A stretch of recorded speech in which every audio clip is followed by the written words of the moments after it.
الشيطان الرجيم بسم الله الرحمن الرحيم قل إن كان آباؤكم وأبناؤكم وإخوانكم وأزواجكم وعشيرتكم وأموال اقترفتموها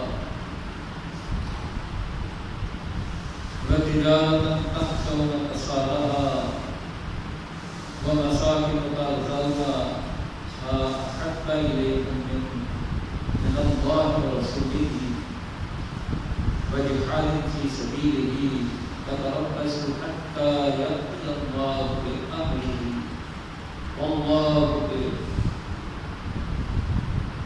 لا يهدي القوم الفاسقين.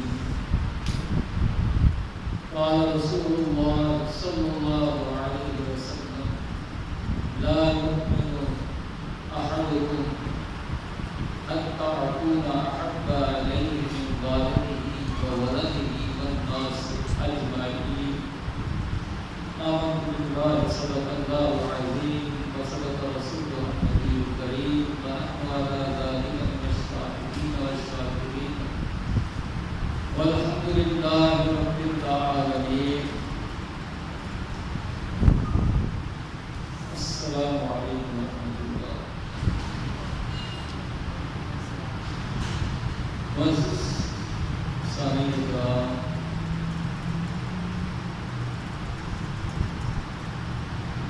یہ ماہ ربیع الاول جاری ہے. پچھلے جمعہ اس موضوع پر پڑھایا گیا تھا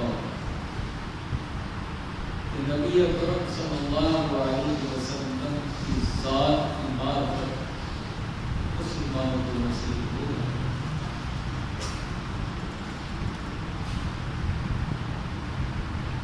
جب معرفت کامل اور اکمل ہوگی تو پھر آپ کی ذات کے ساتھ محبت شدید تر ہوگی.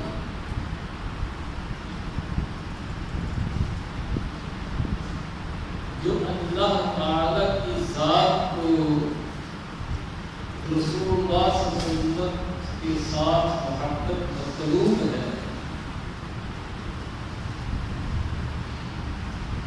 اس کا معیار بڑا اعلیٰ ہے. اللہ نے قرآن پاک کی اس آیت میں جو میں نے آپ کے سامنے تلاوت کی ہے، قُلْ إِنْ كَانَ آبَاؤُكُمْ وَأَبْنَاؤُكُمْ وإخوانكم وأزواجكم وعشيرتكم وأموال اقترفتموها وتجارة تخشون كسادها ومساكن ترضونها أحب إليكم من الله ورسوله. آپ کہہ دیجیے تمہارے باپ دادا، تمہارے بیٹے، تمہارے بھائی، تمہاری بیویاں اور تمہاری برادری اور یہ مال جو تم نے کما رکھا ہے اور یہ تجارت جس کے بندہ پڑ جانے کا تمہیں چھکا لگا رہتا ہے اور یہ دود و باش کی جگہیں جو تمہیں بھری معلوم ہوتی ہیں، اگر اللہ اور اس کے رسول سے تمہیں محبوب اتنا ہے اور اس کی راہ میں جہاد کرنے سے تمہیں عزیز اتنا ہے تو تم انتظار کرو حتیٰ کہ اللہ اپنے حکم کو نافذ کر دے اور اللہ سرکشوں کو بتائے. اس کا ترجمہ اللہ کو ایسی محبت مطلوب ہے نبی کی ذات سے، مومنوں سے،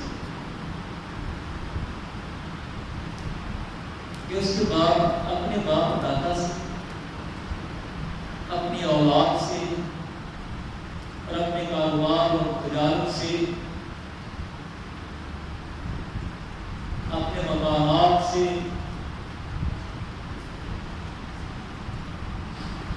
زیادہ شدید تر محبت اللہ اور اس کے رسول کی ہو جائے.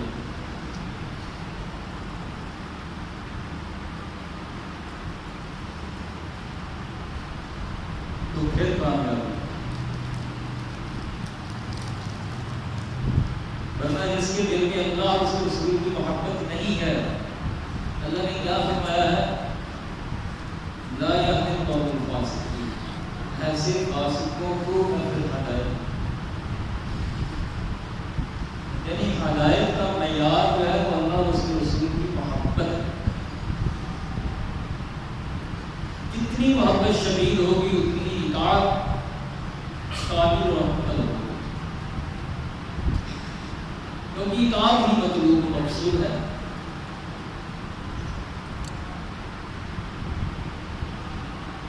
تو صحابہ کرام رضوان اللہ اجمعین کی زندگیوں کو ہمیں دیکھنا پڑے گا، جن پر انوارات رسالت ان کے سینوں پر ڈائریکٹ نازل ہوئے تھے، کہ وہ اللہ اور اللہ کے رسول سے کتنی محبت ہے، ان کی محبت کا کیا معیار تھا۔ ہمارے لیے نمونہ تو صحابہ کی نہیں ہے، ہمیں اپنے دل سے محبت کا معیار بھی بنانا ہے۔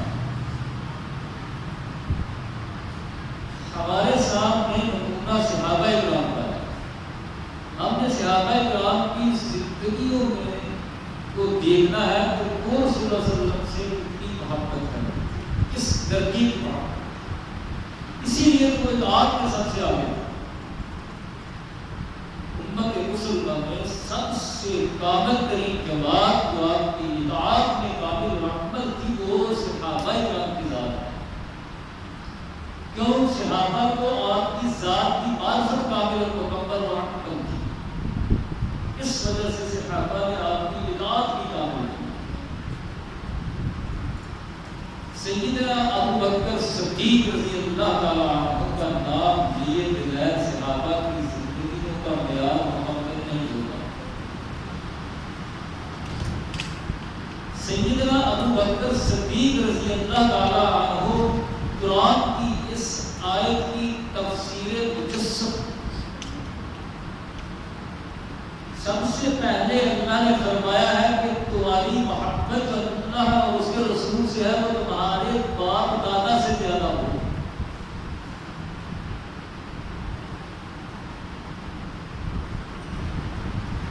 تو سیدنا ابو بکر صدیق رضی اللہ تعالیٰ عنہ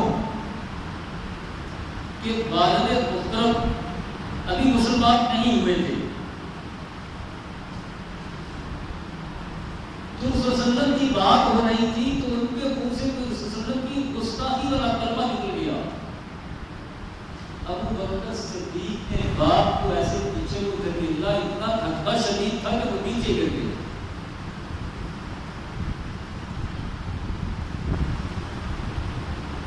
تو قرآن کے سائے پر عمل کر دیا، قل ان کان آباؤکم وابناؤکم، اللہ کے رسول کی محبت تمہیں اپنے والدین سے باپ دادا کی محبت سے بھی زیادہ شدید ہو جائے۔ تو ابو بکر صدیق نے ثبوت دے دیا اپنی زندگی میں کہ باپ کے منہ سے نبی کی گستاخی کا کلمہ نکلا، دھکا دیا، وہ زمین پہ گر گئے۔ اب بیٹوں کی باری آئی،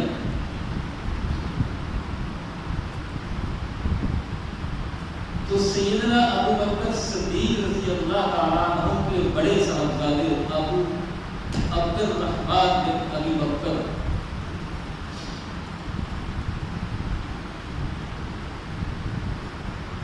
یہ بدر کے بعد مسلمان ہوئے، بیٹھے ہوئے تھے باپ بیٹا اکٹھے، ایسے ابو عبد الرحمن بن ابی بکر نے بات شروع کی کہ ابا جان آپ بدر والے دن میری تلوار کے بیچ زد کیجیے تیر کب آئے، میں نے چھوڑ دیا میرے باپ۔ وہ غزوہ بھی بڑا عجیب غزوہ تھا، باپ بیٹے کے خلاف جنگ کر رہا ہے، بھائی بھائی کے خلاف کر رہا ہے، عمر فاروق اپنے باپوں کے خلاف ہے، رسول اللہ صلی اللہ علیہ وسلم کے داماد ابو العاص کے خلاف لڑنے کے لیے آئے ہوئے، رسول اللہ کے چچے ان کے خلاف نکلے ہوئے،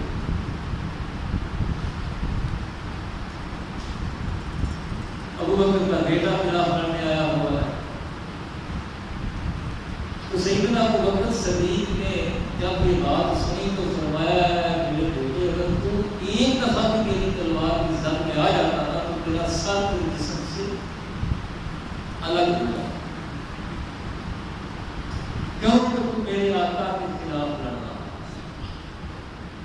تجھے یہ حق نہیں تھا کہ تو زمین پر چلتا تھا.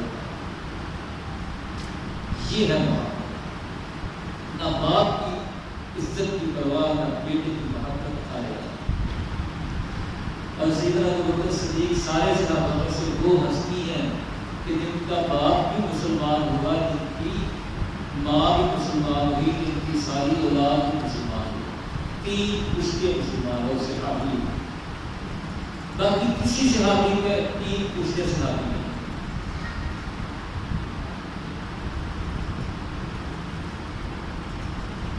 ابھی ابتدائی اسلام کا زمانہ تھا, صرف 38 مسلمان ہوئے تھے اس وقت. سیدنا ابو بکر صدیق رضی اللہ تعالیٰ عنہ رسول اللہ کے پاس آتے ہیں, عرض کرتے ہیں یا رسول اللہ, اللہ نے مجھے دین کی دولت سے ملامت کیا, اب میرا دل چاہتا ہے کہ میں مکے کے بازار میں نکل جاؤں اور آپ کے دین کی دعوت دوں, وہ عام دوں کہ آلو تم بھی محمد پر ایمان لے آؤ, تم بھی مسلمان ہو جاؤ.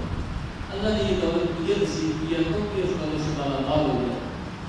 رسول اللہ نے فرمایا ابو بکر ابھی ہم تھوڑے, ابھی حالات اجازت نہیں دیتے کہ اعلانیہ دین کی دعوت کا پیغام پہنچایا جائے.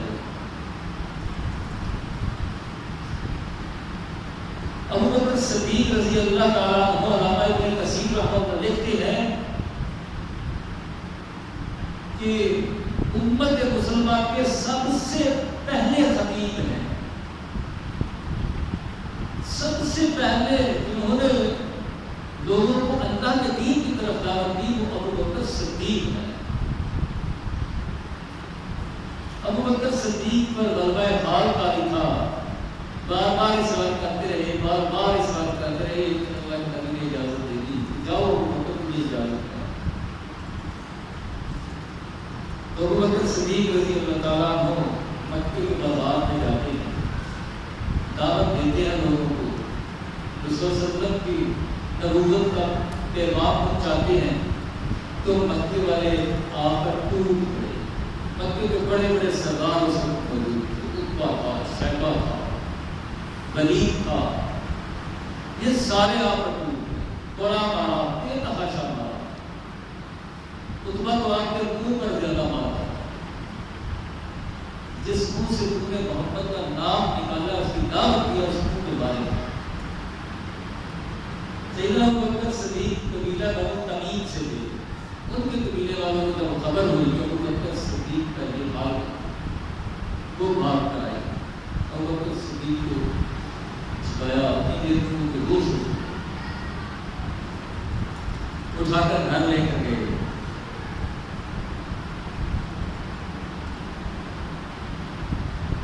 پاس بیٹھے رہے سارا دن. شام کو جا کر ہوش آیا صدیق کو. جب آنکھیں کھلی تو پوچھتے ہیں کہ میرے آقا کس حال میں ہیں اور کہاں ہیں.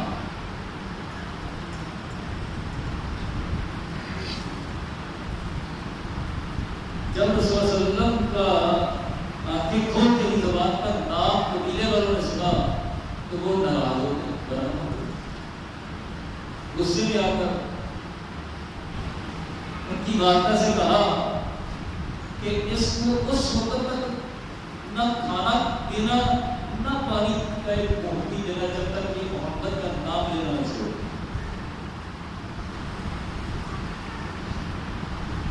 اور یہ کہہ کر وہ اپنے گھروں کو چلے گئے.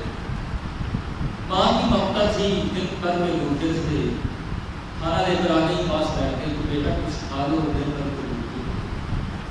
کہا فَإِنَّ لِلَّهِ عَلِيًّا إِنَّ لَا عَزُوكَ طَعَامًا وَأَشْرَبَ شَرَابًا أَوْ عَطَى رَسُولُ اللَّهِ صَلَّى اللَّهُ عَلَيْهِ وسلم.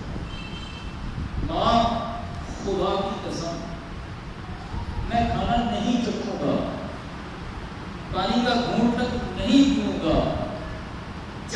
میں حضور صلی اللہ علیہ وسلم کی زیارت نہ کروں. اتنی بات ہو رہی تھی کہ حضرت عمر کی بہن ام جمیلہ انہوں نے بتایا کہ رسول اللہ صلی اللہ علیہ وسلم دار ارقم کے باخریت ہیں. تو سیدنا ابو بکر صدیق نے پھر بھی کھانا نہیں کھایا, پھر بھی پانی نہیں پیا.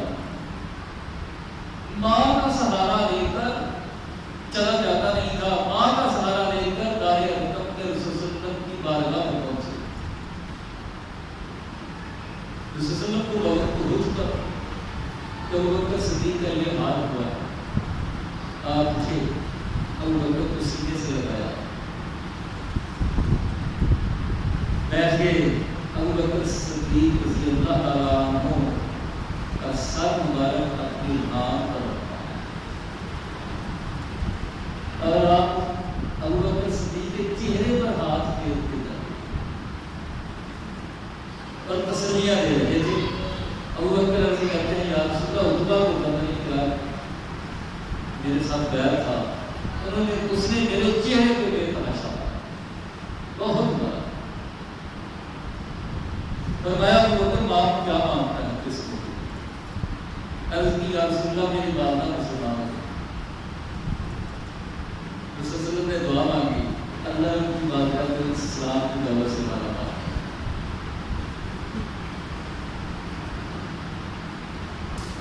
ابو بکر صدیق نے اپنی جان کی پرواہ نہیں کی,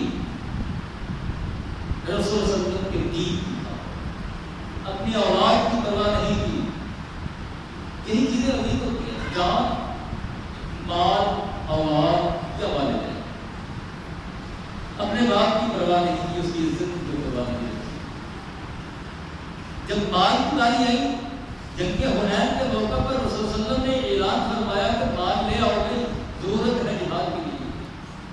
ہر بندہ اپنی اپنی استطاعت کے مطابق مال لایا. سیدنا عثمان غنی رضی اللہ تعالیٰ نے 900 اونٹ لگایا مال کا دیا تھا حضور صلی اللہ علیہ وسلم کو اس جنگ میں. حضرت عمر کہتے ہیں مجھ پر بڑی خوشحالی تھی اس وقت. میں نے کہا آج ابو بکر کو نہیں آگے بڑھنے دوں گا. ابو بکر کے کچھ علامات تھے, آج میں ابو بکر سے بڑھ جاؤں گا. کہتے ہیں حضرت عمر عرض کرتے ہیں کہ جب رسول اللہ صلی اللہ علیہ وسلم کے پاس مال لے کر میں آیا تو پوچھا کہ اے عمر کیا لائے ہو؟ میں نے کہا کہ گھر کا آدھا مال لے آیا ہوں. عثمان سے پوچھا کہ اے عثمان کیا لائے ہو؟ عثمان نے عرض کی, یا رسول اللہ 900 اونٹ لگایا لے کر آیا ہوں اور اتنے روپیہ چاندی لایا ہوں. علی آئے تو پوچھا ہے علی کیا لائے ہو؟ علی کی ساری دن کی مزدوری جو تھی وہ لے آئے. جب وہ کہتے ہیں کہ ابو بکر داخل ہوئے تو رسول اللہ صلی اللہ علیہ وسلم کے سوال کرنے کا انداز بدل گیا. سارے صحابہ سے پوچھتے رہے کیا لائے کیا لائے. جب ابو بکر صدیق تشریف لائے, مال لے کر آئے تو سوال بدلا اور فرمایا اے ابو بکر گھر والوں کے لیے کیا چھوڑ کر آئے؟ جب سوال بدلا تو میں نے کہا ابو بکر بازی لے گیا. اب سوال بدل گیا تو ابو بکر نے عرض کی اللہ اور اس کے رسول کا نام چھوڑ دیا. کہتے ہیں کہ رات کا وقت تھا, ابو بکر صدیق اندھیرے میں اپنی کچی دیواریں تھی, دیوار کے ساتھ ہاتھ مارتے تھے کہ کہیں کوئی سوئی کی دیوار کے ساتھ لگی ہے تو میں وہ دیوار دے دے گا. خود کاٹ کا لباس پہن کے آئے. جب پتہ چل گیا کہ سب کچھ لے گئے ہیں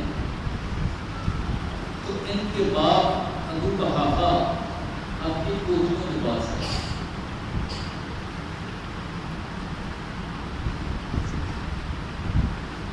سنا ہے وہ بکر سب کچھ چھوڑ چھاڑ دے گا کہ چھوڑ چھاڑ کے تو چلا گیا ہے, تمہارے لیے بھی چھوڑ کر گیا.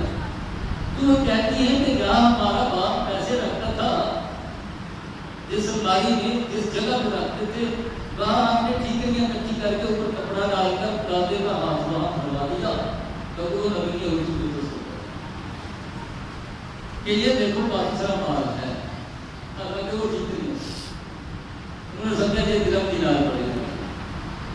اولاد کی تربیت ایسی. یہ سیدنا ابو بکر صدیق ہے کہ وہ اس قرآن کی اس آیت کی تفسیر مجسم تھے. اپنا مال، اپنی جان، اپنی عزت، آبرو، والدین کی محبت، اولاد کی محبت، سب کچھ آپ پر قربان کر دیا. ایسے ہی ان کو ابو بکر صدیق کا یہ نبوت کے بعد کا مقام ہے صدیقیت. العبداللہ من النبیین والصدیقین، نبیوں کے بعد صدیقیت کا مقام. پھر شہادت کا ہے شہداء فحسن اولئک رفیقا. تو یہ لوگ تھے صحابہ کرام جنہوں نے رسول اللہ صلی اللہ علیہ وسلم پر اپنا تن، من، دھن، ہر چیز جو ہے وہ قربان کر دی، کیونکہ ان کو رسول اللہ علیہ وسلم کی ذات کی معرفت کامل و مکمل تھی. آپ کی خوبیوں کے، آپ کے محاسن کو انہوں نے اپنی آنکھوں سے دیکھا، ان کے حسن و جمال کو اپنی آنکھوں سے دیکھا تھا، ان کے اعمال کو، ان کے افعال کو اپنی آنکھوں سے دیکھا تھا. اس لیے وہ رسول اللہ صلی اللہ علیہ وسلم سے محبت کرنا. حضرت انس رضی اللہ عنہ کہتے ہیں کانا وجهه بدأ مستحسن، رسول صلی اللہ علیہ وسلم کا چہرہ ایسے روشن تھا جیسے قرآن کا برق ہوگا.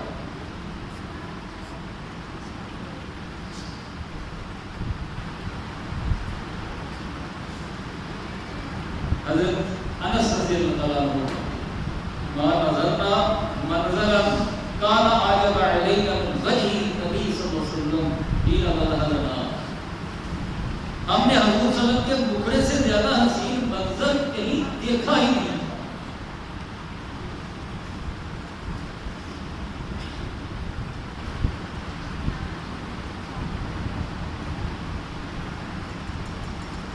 وہ صحابہ کرام ہی تھے کہ سارے گھر کے کام کاج چھوڑ کر ہر کام کو خیر بات کہہ کر رسول صلی اللہ علیہ وسلم کی محفل میں بیٹھے رہے. پوچھنے کا نام نہیں دیکھا. کچھ تو عاشقان رسول اس قدر تھے کہ ان کو اپنی آنکھیں اس لیے محبوب تھی کہ رسول اللہ صلی اللہ علیہ وسلم کا دیدار ہوتا ہے. ایک صحابی مدینہ ہو گئے رسول صلی اللہ علیہ وسلم کی وفات کے بعد. لوگ افسوس کے لیے آتے تھے کہ یار بڑا افسوس ہے اپنی آنکھیں جو ہے وہ روشنی چلی گئی. آج ہمارے بابو اگر کسی کے ساتھ خدا نخواستہ ایسا مسئلہ ہو جائے نظر کمزور ہو جائے تو خبر نہیں ہوگی. تو صحابہ کرام اس ساتھی کے پاس گئے کہ ہمیں بڑا افسوس ہوا ہے آپ کی بینائی چلی گئی ہے. وہ آگے سے جواب کیا دیتا ہے؟ کہتا ہے افسوس کس بات کا، ان آنکھوں سے جس ذات کی زیارت ہوتی تھی جب وہ ہی اس دنیا میں نہیں رہی تو اب ان آنکھوں کا کیا ہوگا؟ کیا کریں گے ان آنکھوں سے؟ حضرت ربیع رضی اللہ عنہ کو عشاء کی نماز پڑھ کر رسول صلی اللہ علیہ وسلم کے آستانے میں پہنچ جاتے اور باہر دروازے پہ کھڑے بیٹھ جاتے کہ کہیں رسول صلی اللہ علیہ وسلم کو کوئی کام پڑ جائے، کوئی ضرورت پڑ جائے رات کے وقت تو ربیع کے باہر جا لو. ایک دن رسول صلی اللہ علیہ وسلم نے دروازہ کھولا، دیکھا تو وہ بیٹھا ہوا ہے ربیع. فرمایا ربیع شادی تو نہیں کر لیتے کہ یا رسول اللہ آپ کا آستانہ چھوٹ گیا.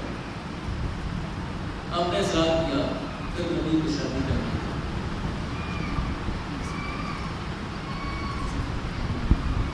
حضرت عبداللہ بن مسعود رضی اللہ عنہ مجھے بڑے فقی صحابی تھے.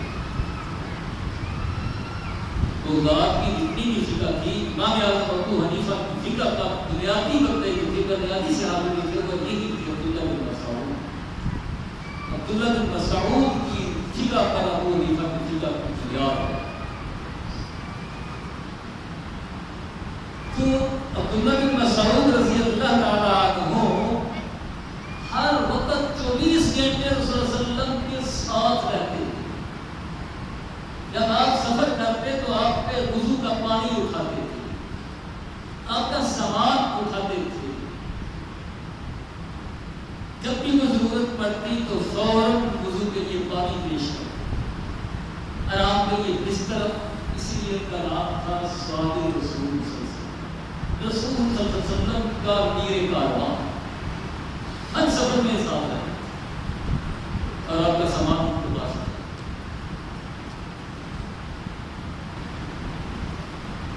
حضرت عقبہ بن عامر یہ بھی مستقل رسول صلی اللہ علیہ وسلم کے دن میں ہوا. حضرت انس کو اپنی والدہ نے بچپن میں ہی رسول صلی اللہ علیہ وسلم کی خدمت کے لیے وقف کر دیا. سارے کام کا سلام. حضرت بلال رضی اللہ تعالیٰ عنہ نے بھی ہر کام چھوڑ کر آستان رسول صلی اللہ علیہ وسلم پر پڑے رہے.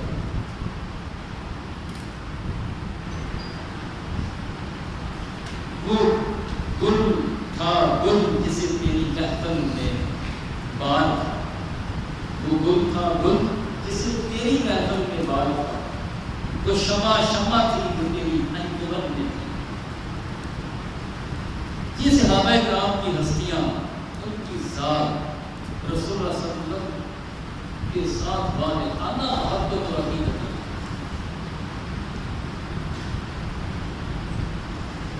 یہ بخشش اور شگفت کی قطعیتیں تھی صحابہ کرام کی جس کی وجہ سے وہ اللہ اور اس کے رسول کی خاطر ہر سختی کو جیت لیتے تھے, برداشت کر لیتے تھے.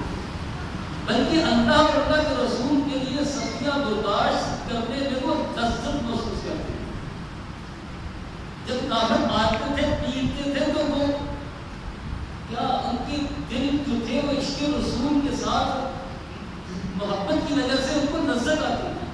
بلال کو تپتی ہوئی ریت میں لٹاتے تھے, سینے پہ بھاری پتھر رکھتے تھے تو بلال احد احد پکارتے تھے تو لذت آتی تھی ان کے نام اپنے رب کے نام لینے میں.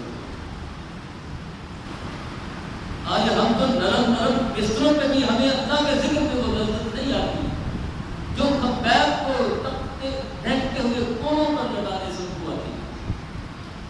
حضرت خبیب رضی اللہ تعالیٰ عنہ کی کمر کو دیکھتے تھے نا بعد میں جب تو کمر جو تھی وہ اکٹھی ہو گئی تھی, اس کی چمڑی اکٹھی ہو گئی تھی, نشان بن گئے. بعد میں لوگ دیکھتے تھے تو کہتے تھے یہ آپ کی محبت کے نشان ہے میرے جسم پر. مجھے نشانوں پر بڑا فخر ہے کہ یہ اللہ اور اللہ کے رسول کے رستے میں آئے ہیں یہ زخم اور اس کے یہ نشان. یہ تھی ان کی محبت کی حالت رسول صلی اللہ علیہ وسلم کی ذات کے ساتھ. پھر وہ عمل کیوں نہ کرتے جن کو اتنی مشکل سے نہیں ملا, اتنی مشقت سے اتنی تکلیفیں جھیلنے کے بعد مشقتیں جھیلنے کے بعد جو دین ان کو ملا پھر وہ دین ان کو ہر چیز سے زیادہ محبوب تھا. صحابہ کرام رضوان اللہ اجمعین میں بڑے تھوڑے ایسے تھے جنہوں نے اسلام کی کشادگی کا دور دیکھا, خوشحالی کا زمانہ دیکھا. اکثر صحابہ کرام جو ہے تنگی کی حالت میں ہی دنیا سے چلے گئے. انسان صحابہ حضرت علی بن حاتم رضی اللہ تعالیٰ عنہ ان کو فی من فتح کنوز کسریٰ, میں ان خوش نصیبوں میں سے ہوں جس نے کسریٰ کے دروازے کسریٰ کے خزانوں کے تالے کھولے. ورنہ اکثر صحابہ تو بے سر و سامانی کے عالم میں یہ دنیا سے چلے گئے, مالی تنگی کی حالت میں دنیا سے چلے گئے. انہوں نے وہ حالت اور زمانہ نہیں دیکھا. اگر ان صحابہ کے حالات پڑھو جو احد اور بدر میں شہید ہوئے ہیں تو پھر آپ کو معلوم ہوگا کہ صحابہ کرام نے کتنی قربانیاں دی تھی اس دین کی.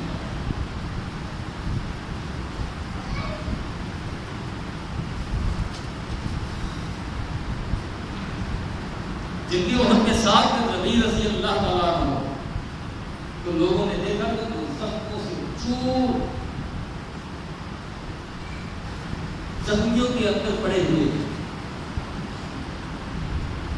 اور دم توڑ رہے ہیں, نظر کی حالت. لوگوں نے جا کر پوچھا کہ اے ربیع, اے سعد بن ربیع, کوئی نصیحت ہو تو کر دو, آپ کی مدد ہے آپ کا. کہنے لگے کہ میرے آقا کو میرا سلام پہنچا دے، میرے آقا کو میرا آخری سلام پہنچا دینا، اور میری قوم سے کہہ دینا کہ رسول اللہ صلی اللہ علیہ وسلم پر اپنی جان مال عزت آبرو سب کچھ قربان کر دینا جیسا میں کر دیا۔ یہ تھی صحابہ اکرام۔ عمارہ بن زیاد رضی اللہ تعالیٰ عنہ زخموں سے چور چور جان کنی کی حالت میں تڑپ رہے ہیں میدان جنگ میں۔ عمارہ کو بھاگ جا اٹھے، رسول اللہ صلی اللہ علیہ وسلم خود نفس نفیس اس کے سرحانے کھڑے ہو گیا۔ پوچھا ہے عمار کوئی آرزو ہے تو بتاؤ۔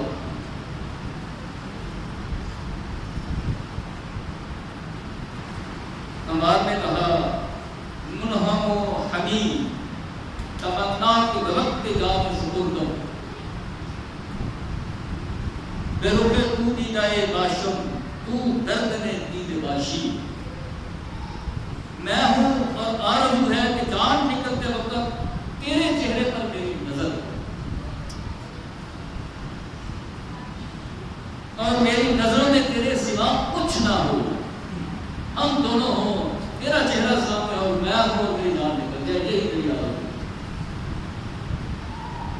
کسی شاعر نے کہا، فارسی کا شاعر ہے، بڑا کمال کا شعر سے حضرت عمار کی حالت کو بیان کرتے ہوئے کہا، کہتا ہے بچی ہنار رفتہ باشد سے جہاں نیاز مند کہ توقع جان سپردن بسکس نشین باشی۔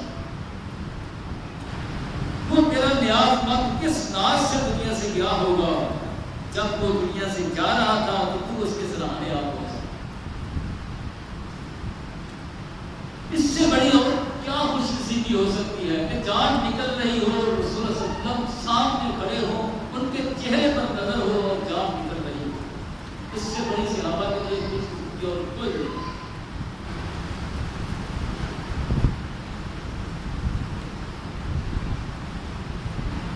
یہ تو مردوں کا حال تھا، عورتوں کی حالت اس سے بھی آگے تھی، مردوں سے بھی آگے نکلی ہوئی تھی رسول اللہ صلی اللہ علیہ وسلم کی وہاں پہ۔ ایک صحابی نہیں بچپن میں یتیم ہو گئے، رسول اللہ صلی اللہ علیہ وسلم نے اس کے سر پر دست شفقت گرا، اس صحابی کے بچے چھوٹے تھے، اس کے بعد آپ کا دست مبارک سر پر پھرنے کے بعد جس حصے سر کے حصے کو آپ کا دست مبارک لگا تھا وہ بال ہی نہیں کٹوائے کہ ان بالوں پر میرے نبی کا دست رحمت جو ہے وہ لگا ہوا ہے، لہذا کا پوری زندگی ان کو اپنے سر پر رکھوں کا بھی نہیں کٹوا۔ یہ عادت تھا صحابہ کی۔ ایک عورت کا بھائی، بیٹا، شوہر اور خاوند جنگی احد میں چاروں ہی گئے ہوئے تھے۔ جنگی احد میں خبر مشہور ہوئی تھی کہ رسول اللہ صلی اللہ علیہ وسلم شہید ہو گئے۔ جب یہ خبر مدینے میں پہنچی تھی تو مدینے میں تو کوہرام مچ گیا تھا،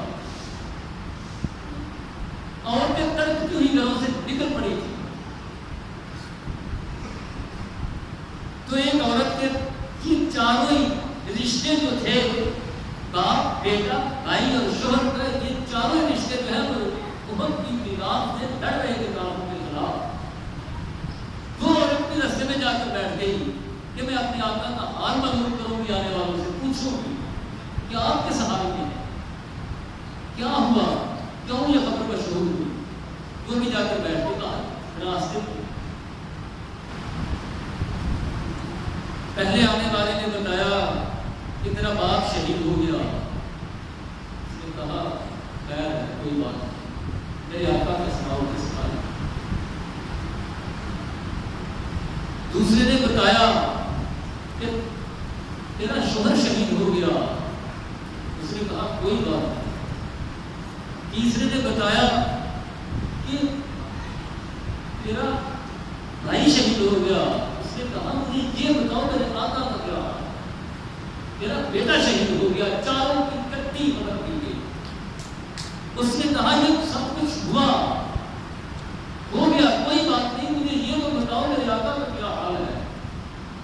لوگوں نے بتایا کہ رسول اللہ صلی اللہ علیہ وسلم باخریت ہیں، تو اس کے منہ سے جو لفظ نکلے اس وقت کل مصیبت بعد کا جلالہ، ہر مصیبت تیرے بعد تیز ہے۔ اگر تو سلامت ہے تو جتنی مرضی مصیبت آ جائے، باپ دنیا سے چلا جائے، بھائی چلا جائے، شوہر چلا جائے، بیٹا چلا جائے، لیکن یہ کوئی مصیبت نہیں، یہ اس مصیبت سے تیجی مصیبت ہے ایج ہے، جتنی تیرے جانے سے ہمیں تکلیف ہوئی۔ اگر تیرا نبی حیات ہے تو پھر کوئی مصیبت نہیں۔ یہ تھا اور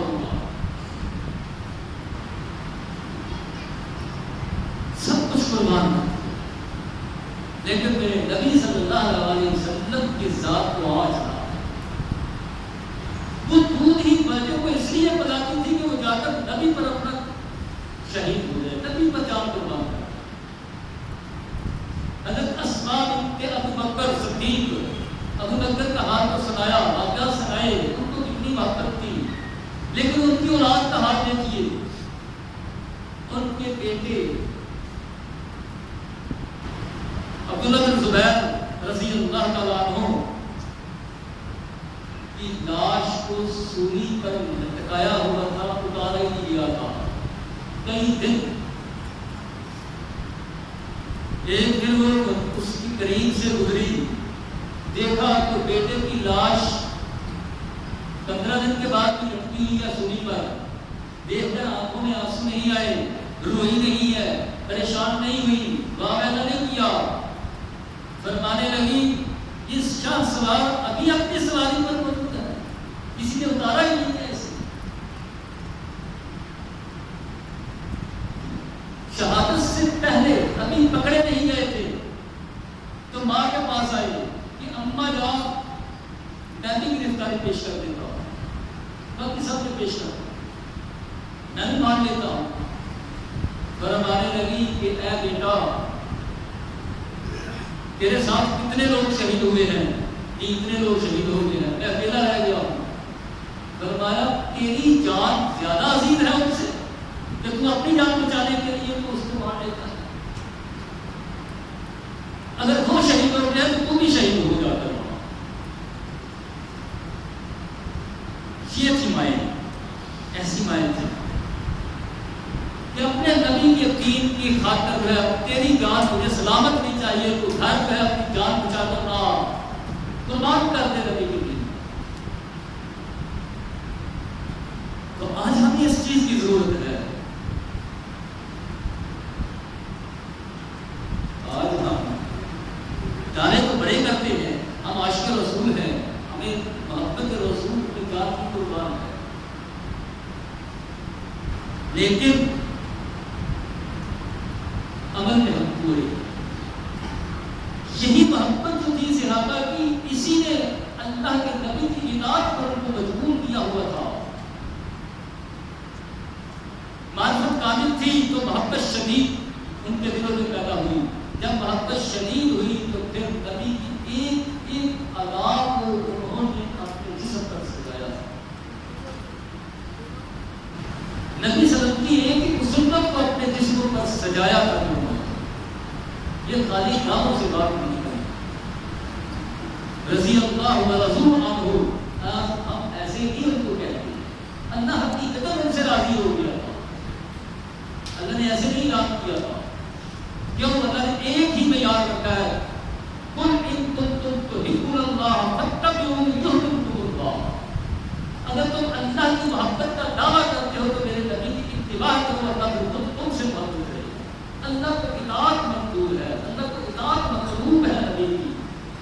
نبی کے بارے میں باتیں مطلوب نہیں ہے کہ تم منبر میں بیٹھ کر محفلیں سجا کر باتیں کرو، عمل کر کے دکھاؤ، میرے نبی نے جیسے کیا ایسے کر کے دکھاؤ، تو پھر میں باتوں کا مطلب ہے نہیں مانتا۔